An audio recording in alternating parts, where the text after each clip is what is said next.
Hace ya unos 5 años mi vida dio un giro extraño. Sin darme cuenta, empecé a buscar trabajos en los que la soledad no fuera un accidente, sino una condición. En aquel tiempo, había aceptado algo de mí que antes rechazaba, era una persona introvertida.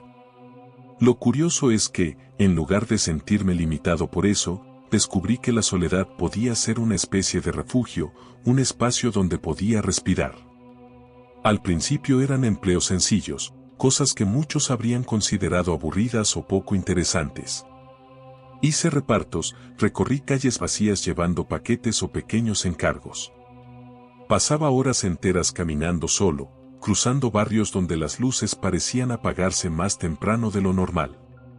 Y aunque cualquiera diría que esa rutina era monótona, yo sentía lo contrario. Había algo extrañamente reconfortante en el silencio de la madrugada, en el crujir de mis pasos en aceras húmedas, en la sensación de que el mundo entero estaba dormido menos yo.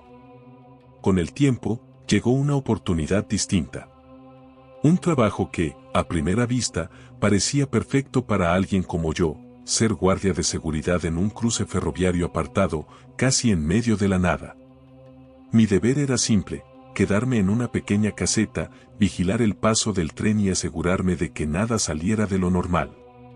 No había compañeros, no había supervisores cerca, solo yo, la vía, la naturaleza y de vez en cuando el rugido metálico del tren al atravesar el cruce.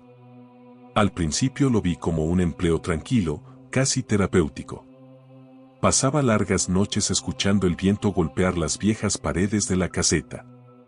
Los árboles se mecían suavemente, aunque en ciertas madrugadas parecían crujir con un ritmo extraño, como si alguien caminara lentamente entre ellos. La primera semana todo fue normal. Tenía un cuaderno donde anotaba la hora de los trenes, el estado del cruce y pequeños detalles sin importancia.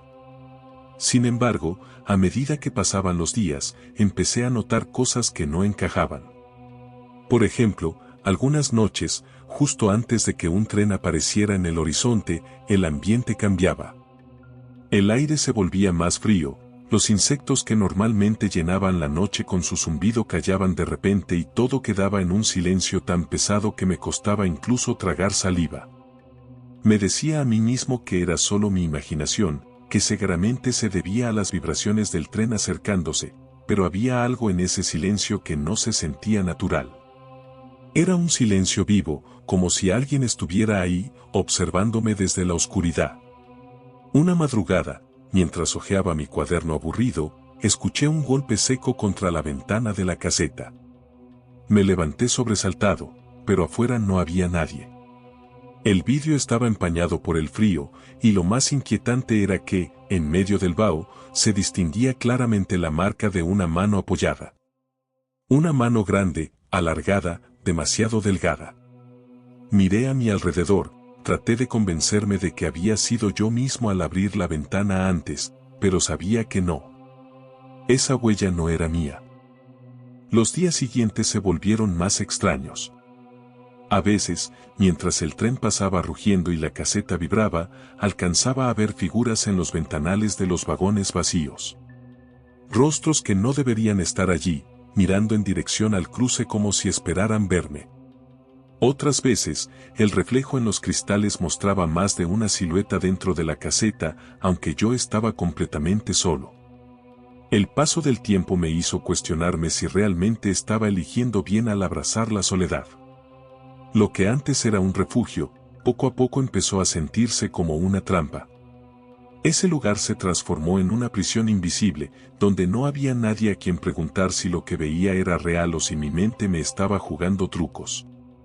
Hubo una noche que recuerdo especialmente. El reloj marcaba casi las 3 de la mañana. El aire era espeso, pesado, y el silencio aún más denso que de costumbre. De pronto escuché pasos. No afuera, no entre los árboles, los escuché dentro de la caseta, detrás de mí. Pasos lentos, como si alguien arrastrara los pies. Me giré de inmediato y, por supuesto, no había nadie. Solo la mesa, el cuaderno, la lámpara temblando ligeramente como si algo hubiera pasado a su lado. Me repetía que no debía perder la calma, que todo era producto del cansancio.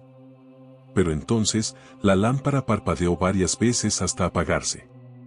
En ese instante, el sonido del tren llegó a lo lejos. Y con cada segundo que se acercaba, podía jurar que sentía una presencia a mi espalda, inmóvil, respirando conmigo el mismo aire. Cuando el tren pasó frente a mí, miré de reojo al cristal y ahí estaba, un reflejo que no era mío. Una silueta alta, oscura, sin rasgos definidos, pero con ojos que brillaban como brasas. Me quedé helado. No giré, no me moví. Solo esperé a que el rugido metálico se tragara la escena, y cuando el último vagón se perdió en la distancia, el reflejo ya no estaba. A partir de esa noche, entendí que ese trabajo no solo era de vigilancia. Era como si la soledad atrajera cosas que no pertenecían a este mundo, como si el silencio del cruce fuera un umbral abierto para algo más. Con el tiempo dejé aquel empleo, pero la sensación nunca se fue.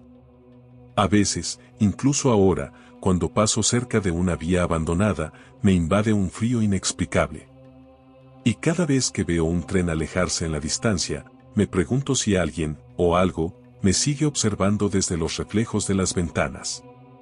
Porque lo aprendí de la peor forma posible, la soledad puede ser un refugio, sí, pero también puede ser la puerta por donde entra aquello que no queremos encontrar.